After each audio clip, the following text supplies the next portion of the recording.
Looking at this peaceful valley, it's hard to fathom that a war bloodier than the Hatfield-McCoy feud and more violent than the OK Corral shootout was fought here. What occurred in this location delayed Arizona's statehood for nearly 30 years, and it all started with two friends. This distinction belongs to the Pleasant Valley War, often called the Graham-Tewksbury feud, named for those two friends. Max Lerner once noted, the so-called lessons of history are for the most part the rationalizations of the victors. History is written by the survivors. This theory was never more evident than in the bloody history of the Pleasant Valley War. Each event has multiple versions of what really happened. The viewer must weigh the evidence. In America, of course, the Hatfield-McCoy feud is probably the most widely known, but that was sort of a schoolyard fight when compared to the Pleasant Valley War in Arizona. I mean, a few people got into a quarrel over a missing hog back in the Hatfield-McCoy country, and eventually some people were hurt and killed. But out here, 50 men probably died in the real war that lasted over 15 years. Arizona had been trying to become a state. When this lawlessness started and made headlines all over the country at that time, it really set back the statehood about 30 years. They figured that any territory that lawless was not ready for statehood yet. The very idea of giving 2 senators to a state that had fewer residents than a borough of Boston was unthinkable. And so as this violence went along for 15 years, it helped to delay statehood, I think.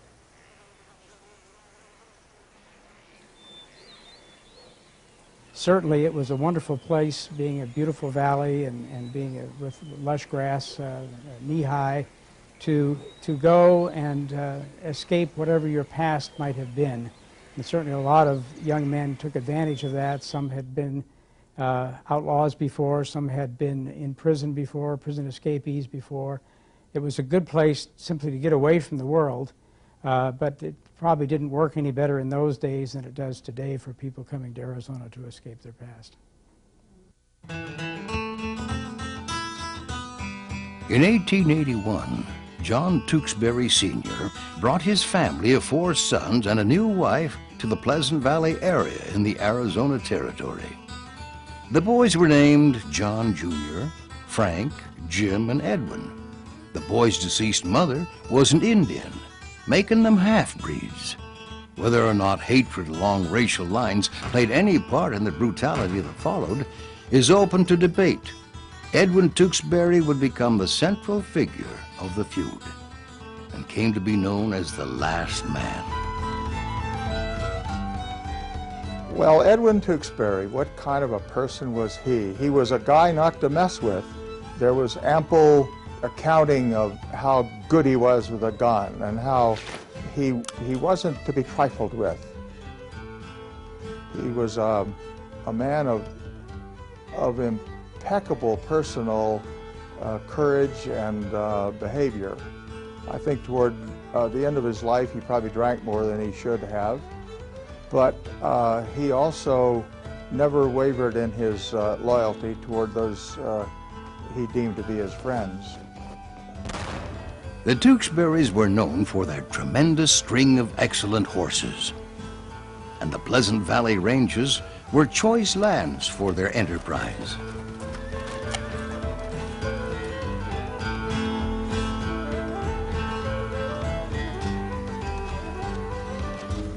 In addition to their prized blooded horses, the Tewksburys also held interests in cattle, pigs, and sheep in the Tonto Basin ranges. It is their ownership of some sheep which often leads to their being classified as leaning toward the sheep interests in the cattle versus sheep factions of the feud. When sheep graze a land, they eat every scrap of feed and leave it virtually barren, whereas a cow will only eat the very top portion of the feed, leaving the plant free to grow feed again. Cattlemen see the sheepfox as raping the lands of feed for their cash crop, which is cattle. Thus the two sides are enemies. The main holder of sheep interests in Pleasant Valley were the Daggs. Their ranges bordered the Tewksburys. They were business partners. For this reason, the Tewksburys sided with the sheep interests in the range wars. Well, the Daggs brothers were about the largest sheepmen in Arizona at that time. They raised their sheep on top of the Mogollon Rim. They had evidently contacted the Tewksburys and arranged some sort of a share type deal with them, where the Tewksburys would bring the sheep in on their range on shares. So the Tewksburys had at least 3,000 or 4,000 sheep on their range. At least that's what they declared on their tax notices. This story begins in 1882 when Edwin Tewksbury met a young cowboy named Tom Graham. The two became fast friends. Tom was a cattleman, and he told Edwin that he was looking for a place to raise cattle. Edwin suggested an area in Pleasant Valley, not far from his own ranges. Tom seemed to be a very slow, plodding man, not terribly clever at business, caught up on many occasions, kind of left hanging with people who owed him money that he couldn't collect. But he certainly seemed to be a very serious but easygoing young man.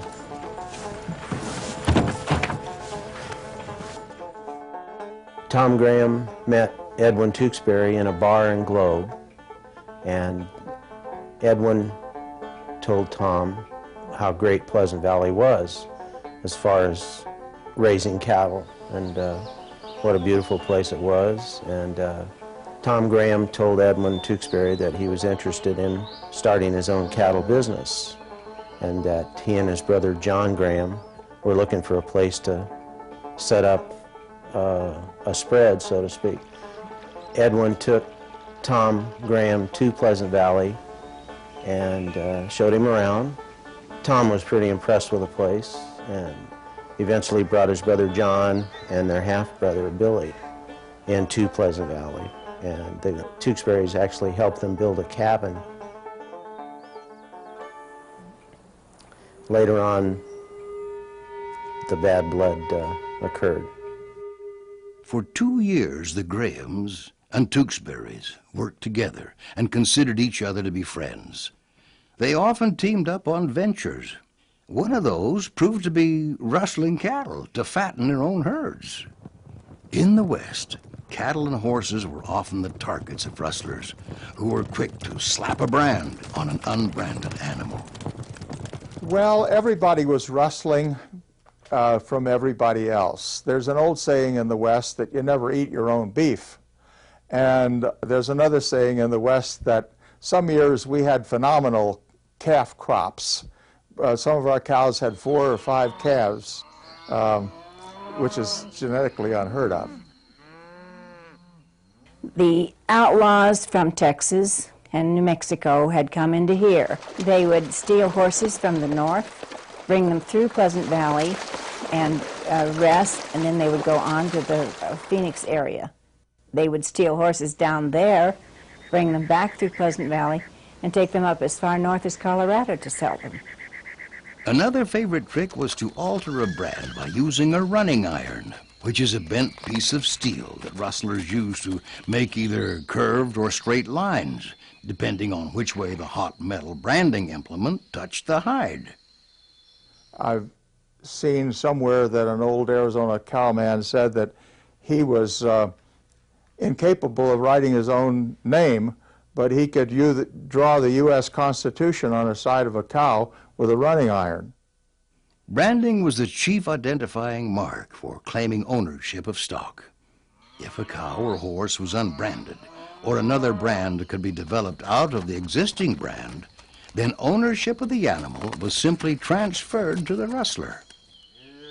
I think that probably always the big herder in an area would assume that a certain amount of shrinkage would occur. And many a small rancher in Arizona got his start by appropriating a few head of cattle from the big one. It is ironic that this rustling enterprise, which brought them together, is also the one which would tear them apart. They went in together and stole James Stinson's cattle. He was a large rancher here. And after a time, they started quarreling a bit. The Grahams went to the county seat, registered the brand in their own name, obviously leaving the Tewksburys out in the cold. So when the Tewksburys found this out, that was one of the reasons that they started their hatred for each other. On January 12, 1884, some cowboys from the James Stinson cattle outfit, the very first in Pleasant Valley, rode up to the Tewksbury ranches. Stinson had been losing huge numbers of cattle, and his men were looking for missing stock. Their search brought them right to the Tewksburys' door. Present that day with the Tewksburys were both Graham brothers. Edwin Tewksbury asked them who they were hunting, and the answer given in return was, U-S-O-B. Tempers flared, hot heads drew guns, and shots were exchanged.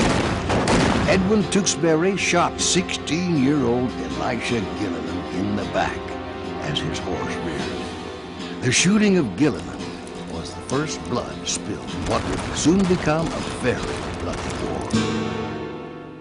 At the trial, John Graham testified that Gilliland drew first. He even had a bullet hole in his hat to show the court. This gunfight was the last time the Grahams and the Tewksburys were on the same side.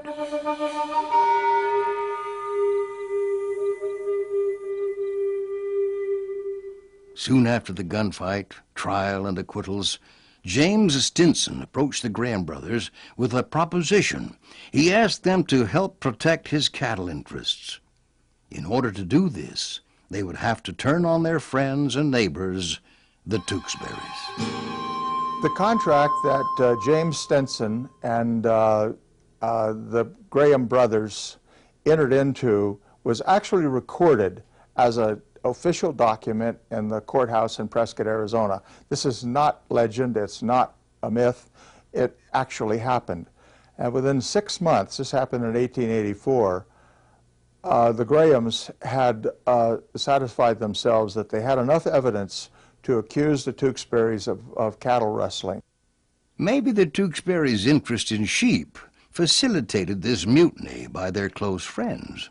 But since the Grahams had thinned Stinson's herds themselves, this was a very strange partnership.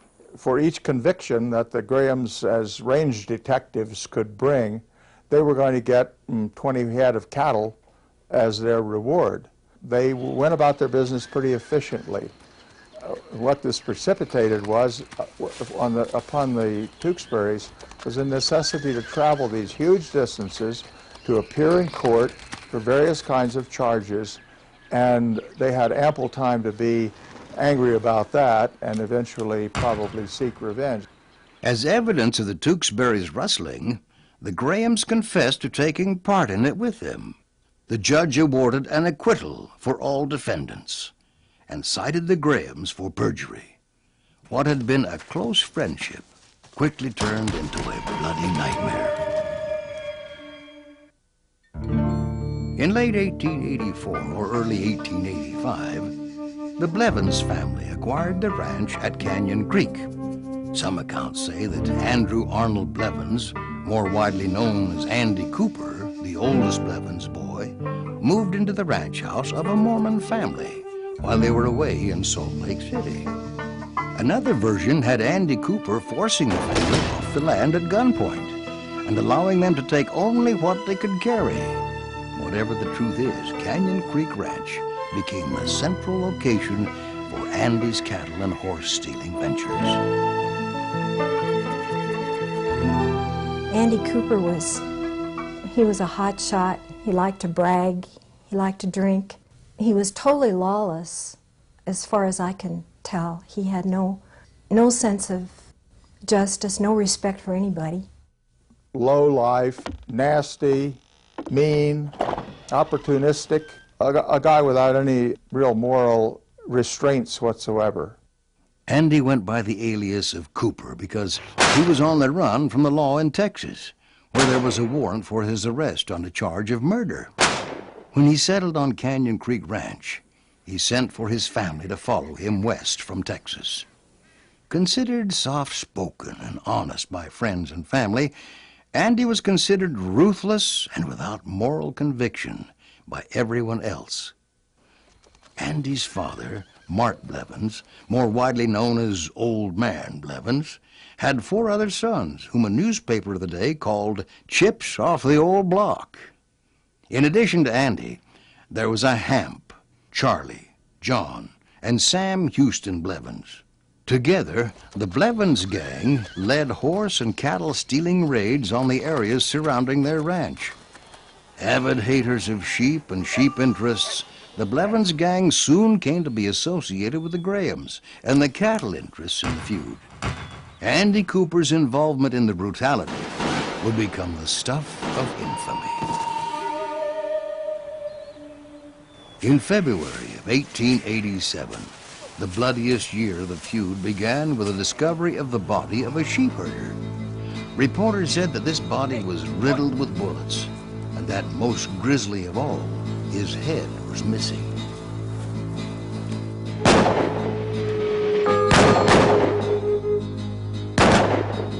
The main suspect in the killing was John Blevins. The chasm between the two factions was ever widening. In early August 1887, Old Man Blevins set out on a journey, reportedly to find some missing horses. He found evidence of their theft and set out to recover them. He was never seen again. His horse and his rifle were recovered near the Tewksbury Ranges.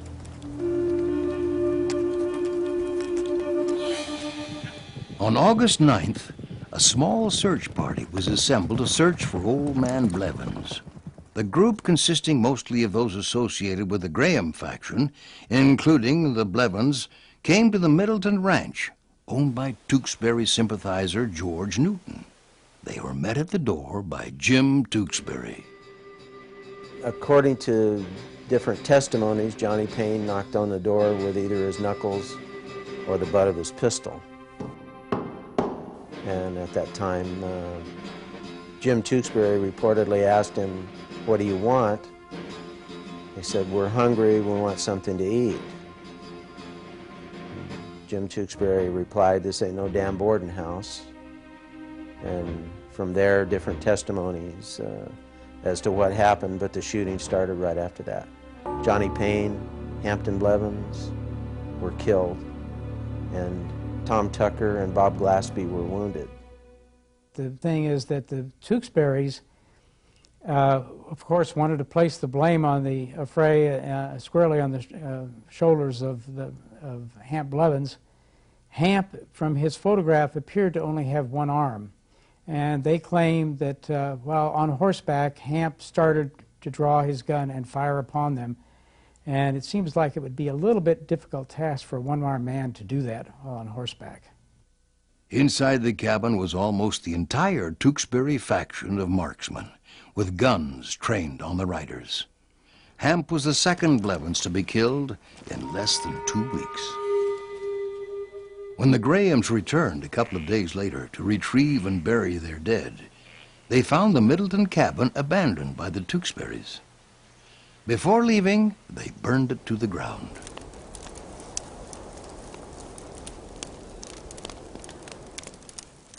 On August 17th, William Graham, the younger brother of John and Tom, was rounding up horses near the Graham ranches. According to one version, he came across Apache County Deputy Jim Houck. What happened and who drew first is still disputed. Billy or William Graham murder was one of the most despicable things that happened during the Pleasant Valley War. The young man was fairly fresh from the Midwest, had not been involved in any way, shape, or form, and I think he was used as a tool primarily by the Tewksburys in order to convince the Grahams that they really meant business. Hauk's story was he thought that William Graham was his older brother John. Upon realizing that he wasn't, Hauk said he had shouted to William, "I'm not hunting you." Hauk claimed that William responded by saying that he was hunting him, then drew his gun. William Graham was gut shot, but still alive. The wound was so severe, by the time he reached the ranch, his intestines were hanging almost to the ground. He was many miles from home, and the wound was gruesome. His inside spilled out. He said I'd have died there, but I was afraid that then I would have been the reason for my brothers to come out looking for me. So he gathered himself up and rode home and arrived and fainted in their arms. We don't know for sure if he was intentionally ambushed or if it was just a chance meeting on the trail, but the coroner's inquest clearly indicates that Ed Tewksbury was indeed the murderer, and in fact Billy Graham gave that as his dying declaration. Inside the Graham ranch, William's intestines were washed, stuffed back in his abdomen, and he was sewn up with needle and thread. Badly wounded and suffering, he died. The daughter of Tom Graham said that's when they went to war to gain revenge for Billy's death. Enraged, Tom Graham, with a group of gunmen, including the calloused Andy Cooper, went to the Tewksbury Ranch, where they intended to put an end to the Tewksburys. They concealed themselves and waited. September 2nd, 1887, the Tewksbury Ranch came under attack from the Grahams and the Blevins. I believe John Graham and Tom Graham were there, along with possibly Andy Cooper, maybe some of the other Blevins boys. John Tewksbury and Bill Jacobs were killed. They were out gathering horses in the morning and were ambushed in what's known as Dead Man's Canyon. In the early morning hours of September 2nd, John Tewksbury Jr. and William Jacobs left the Tewksbury cabin to round up horses. What happened next is without a doubt one of the most gruesome moments of the Pleasant Valley War.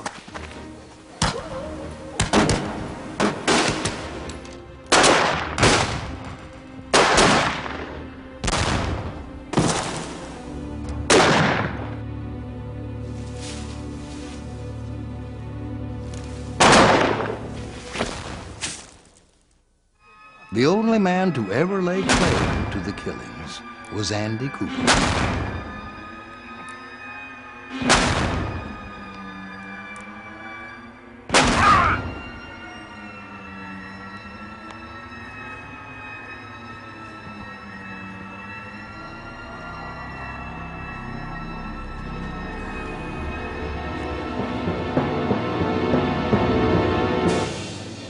The Tewksburys, alerted by the gunfire, barricaded themselves in their cabin.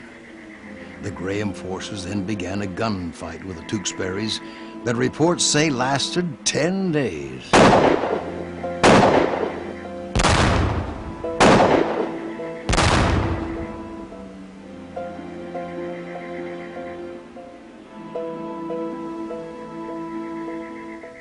Meanwhile, the bodies of John and William lay where they fell.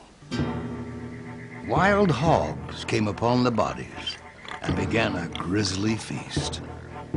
One version of the story had Mary Ann, John's wife, defiantly going out and driving away the hogs, digging a shallow grave and burying her husband.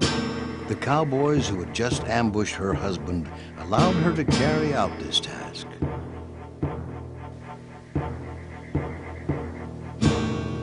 When she returned to the cabin, the gunfight began anew. The story about the hogs devouring the bodies is partially true. The hogs did eat the bodies. However, the part about John Tewksbury's widow, Mary Ann, stopping the gunfight in front of the cabin and going out and burying the bodies with the baby toted on her hip and the shovel in the other hand is pure hogwash. She was 8.5 months pregnant at the time. Close to 100 miles away on the morning of September 4th, witnesses stated that Andy Cooper was in the Bucket of Blood saloon in Holbrook. He was bragging about killing Tewksbury and a man he did not know. Soon, this small town would be rocked to its foundations with its own bloody testament to the times.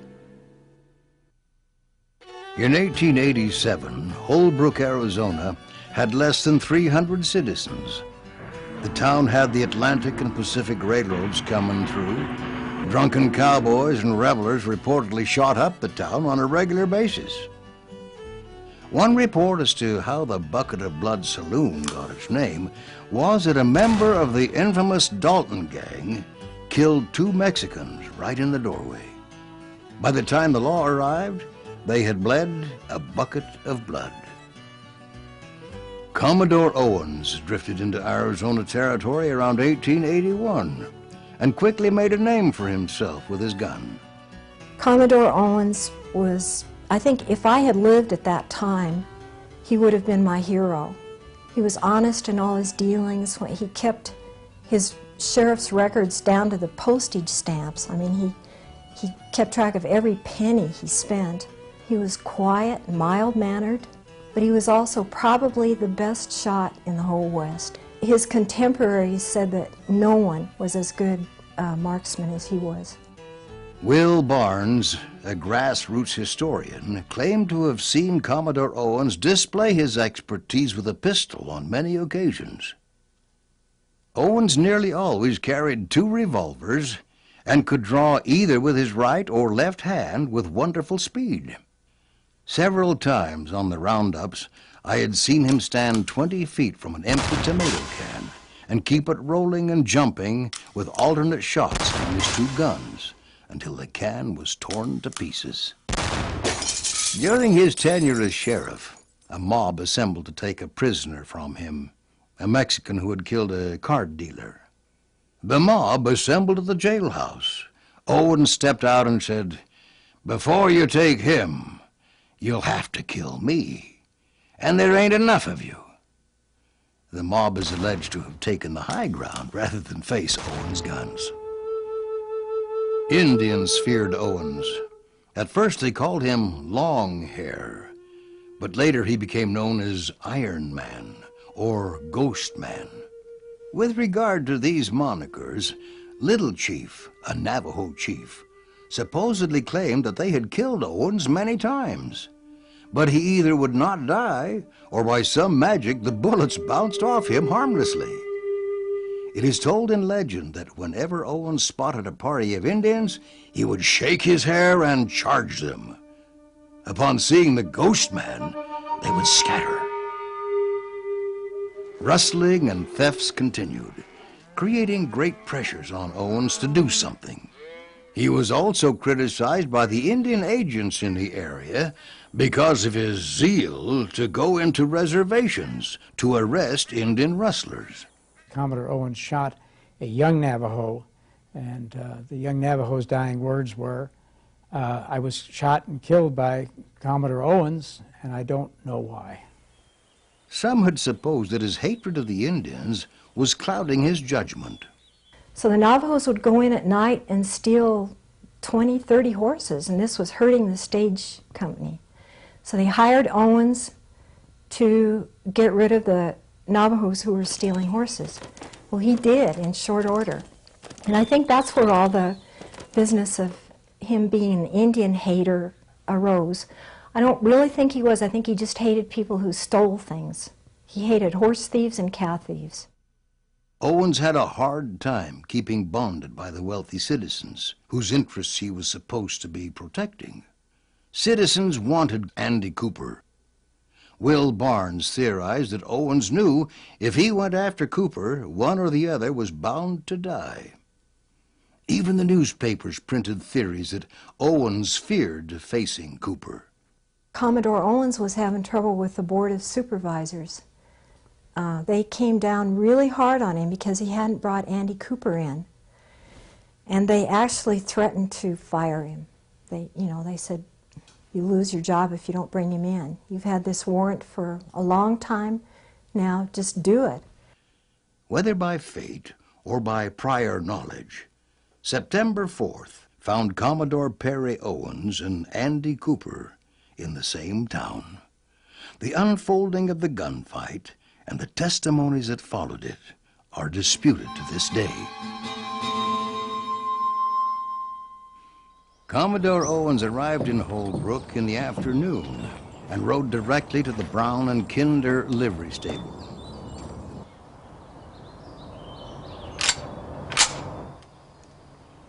As Commodore Owens contemplated what to do, he started to clean his guns.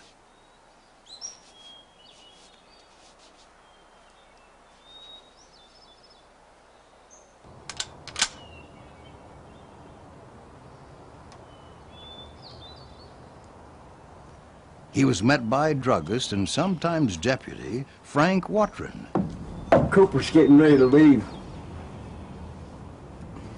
Owens promptly finished his cleaning. Watrin reportedly offered to round up a posse to help him, but Owens declined, thinking that innocent men might die if they did.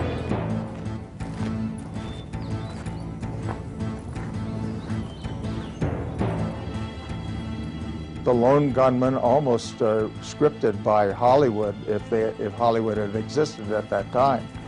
All alone, no one backing him up, going unsupported to a house and knocking on the door with the intention of arresting somebody inside.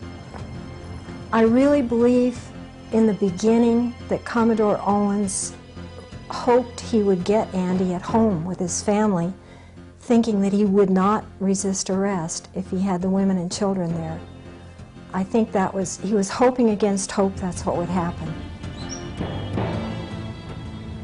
As Owens walked up to the front porch of the Blevins residence, he saw Andy Cooper, John Blevins, and a third person in the west front room. Standing out front, Owens yelled, "Cooper, I want you!" Commodore Owens, we feel certain, was very much aware that John Blevins and Andy Cooper had both been in Pleasant Valley and may well have been involved in the Tewksbury and Jacobs murder just a few days before. He may have been in Pleasant Valley himself almost at the same time. He may have nearly tracked Andy and John back to Holbrook. We feel that he was not quite lying in wait for them, but he was in Holbrook the day after Andy Cooper arrived. Commodore Owen approached the house and knocked on the front door. We think Andy was no doubt the one that received him. Commodore insisted that Andy submit himself to arrest. Andy declined quite noisily, and with that, Commodore Owens leveled his rifle and shot.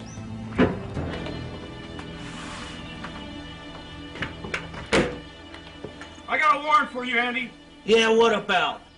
It's about what we talked about before. Well, I'll see about it. Wait. Come now! I won't come!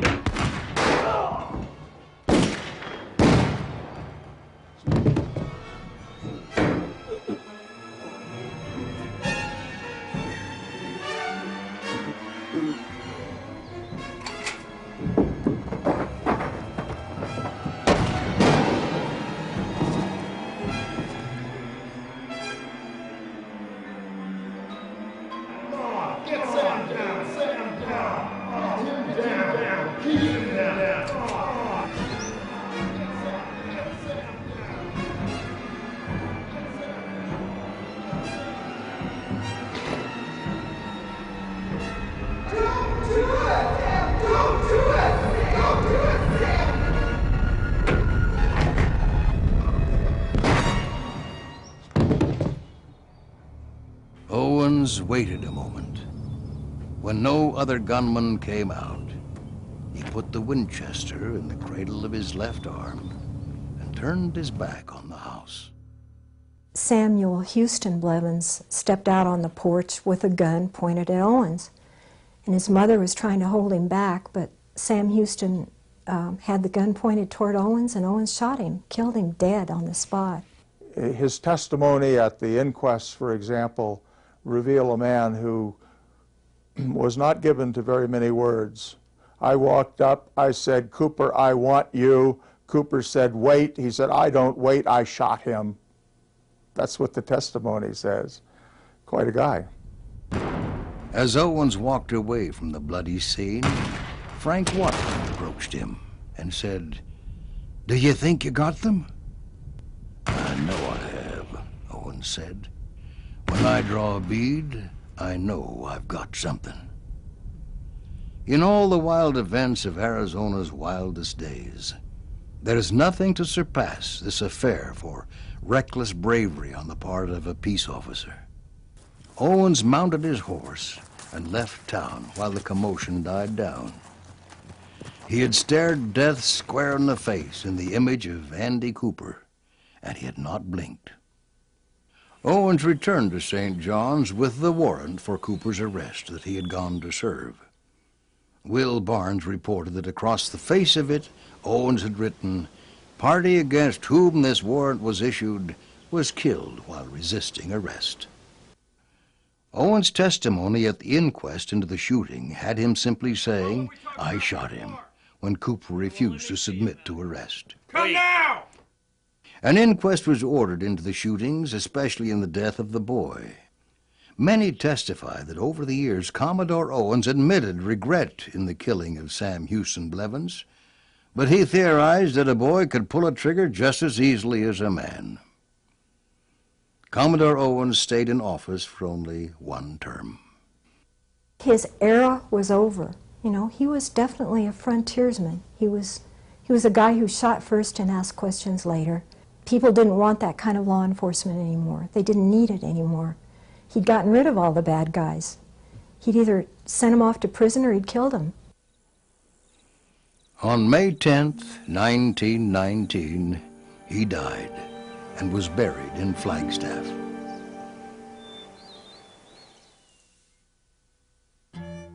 In late September, shortly after the shootout in Holbrook, Sheriff Billy Mulvaney and a posse of men rode into Pleasant Valley, determined to bring all combatants in the killings to justice. They hid themselves behind some stone walls near Perkins' store. When John Graham and Charlie Blevins approached the store on horseback, Sheriff Mulvaney ordered them to put up their hands. When Graham and Blevins went for their guns, the posse's guns roared. Both men were killed. Charlie Blevins was lying in the ground writhing in pain. Houck ran over thinking that he was still alive somewhat and was going to shoot him to finish him off. Houck was a very close ally of the Tewksburys, so the posse certainly had an ulterior motive in trying to do in the Grahams. Ranchers along the Pleasant Valley Territory were tired of the bloodshed and rustling. Many of them, reportedly led by Colonel Jesse W. Ellison, organized a committee of 50 to clear the bad element out of the country. There were some very large Texas herds that were wanting to come into the grass of Pleasant Valley. They couldn't come in here because their herds would be stolen. One of the largest ones had brought a big herd in just the previous year. And by spring, when he came back to round them up, almost every one of them was gone. So these ranchers and the men who worked for them, who were, by the way, mostly very sturdy West Texas cowboy types, got together and decided they were going to clean out the valley. Once the rustlers and the horse thieves were all gone, then they could bring their herds in. On August the 11th, 1888, the vigilante mobs hung 3 suspected cattle and horse thieves, Stott, Scott, and Wilson.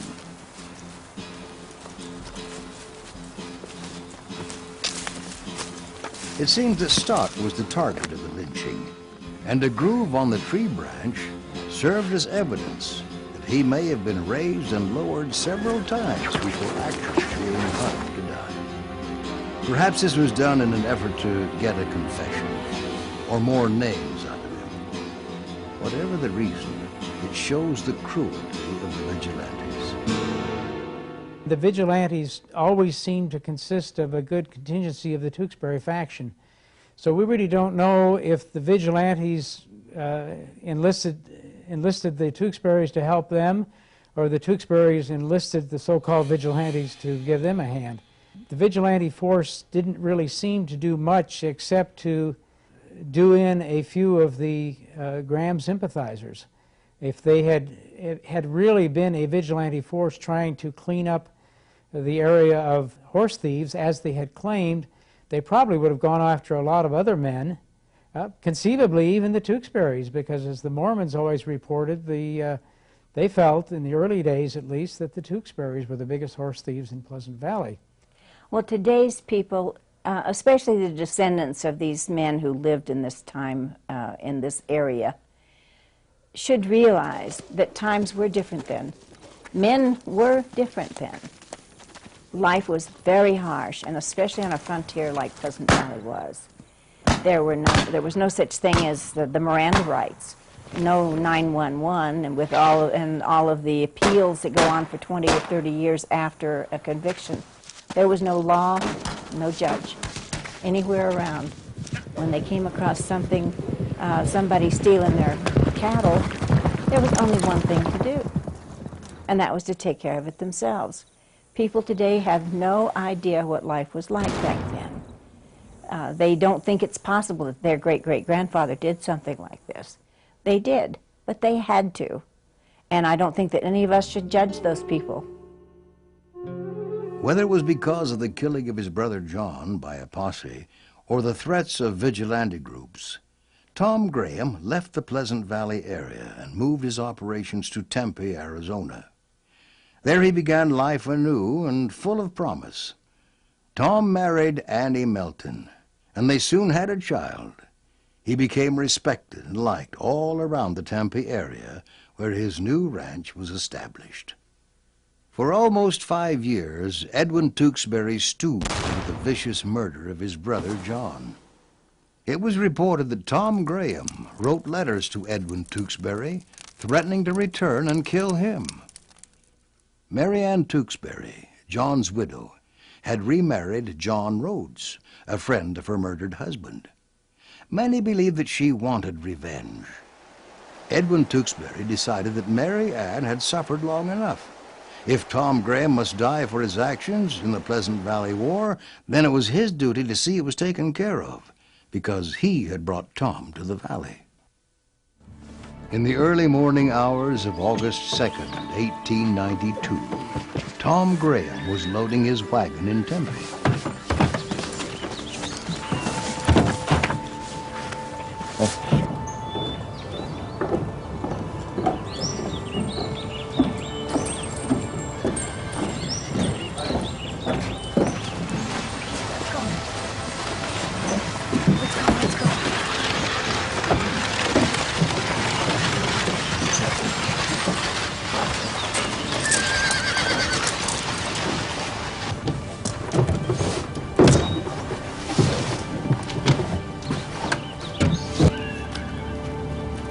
Edwin Tewksbury rode up and shot the unarmed Tom Graham in the back.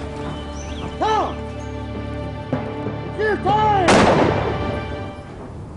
Late July, Edwin made the trip from Pleasant Valley to Tempe to settle his hash, Tom Graham's hash, supposedly, and that's what he did. August 2nd, 1892, he shot him off the hay wagon in Tempe. And he shot him in the back. It's true, he shot him in the back. But he called out to him. He wanted him to know who was shooting him.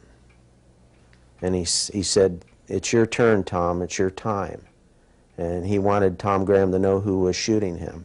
Tom Graham stood up on the hay wagon and turned around and looked back over his shoulder, so he saw who was shooting him. I know that's the fact because my grandmother, Bertha Tewksbury, told me that.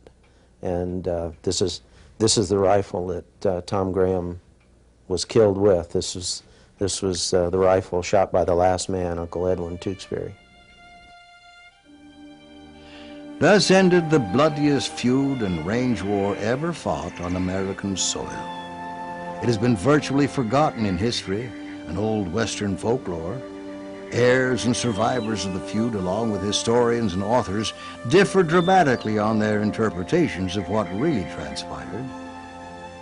These preceding events have become virtually forgotten.